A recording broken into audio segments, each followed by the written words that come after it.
জনপ্রিয় গায়িকা আলকা ইয়াগনিক এক বিরল রোগে আক্রান্ত তিনি। সে কথা গায়িকা নিজেই জানিয়েছেন। কি হয়েছে তার? হঠাৎ করে কি রোগ বাসা বেঁধে বসলো তার শরীরে? সবটাই জানাবো আজকের এই ভিডিওতে। তার কণ্ঠের ম্যাজিকে মুগ্ধ বলিউড থেকে শুরু করে টলিউড একের পর এক হিট গান উপহার দিয়ে গেছেন দর্শকদের। এখনো রিয়েলিটি শোগুলোতে তার গলায় দুকলি গান শোনার জন্য মুখিয়ে থাকেন ক্যান্ডিডেটরা, কিন্তু বর্তমানে তিনি মারাত্মক সমস্যায় ভুগছেন। তিনি বিরল এক স্নায়ু রোগে তার শ্রবণ শক্তি হারিয়ে ফেলেছেন। এ কথা গায়িকা নিজে তার ইনস্টাগ্রামে পোস্ট করে জানিয়েছেন। এই পোস্ট দেখার পর থেকেই তার অনুরাগী থেকে শুরু করে সবাই বেশ উদ্বিগ্ন।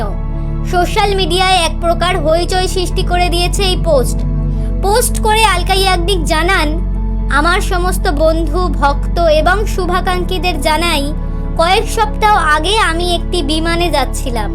হঠাৎই মনে হলো আমি কিছু শুনতে পাচ্ছি না। স্নায়ু রোগে আক্রান্ত হয়ে শোনার ক্ষমতা বর্তমানে হারিয়ে ফেলেছেন তিনি। ভাইরাল অ্যাটাকেই এই সমস্যার শিকার হয়েছেন গায়িকা। তিনি পরামর্শ দিয়েছেন প্রচণ্ড জোরে আওয়াজ বা জোরে জোরে হেডফোনে গান যাতে কেউ বেশি না শোনে। নিজের শরীরের যত্ন নিজেকেই নিতে হবে।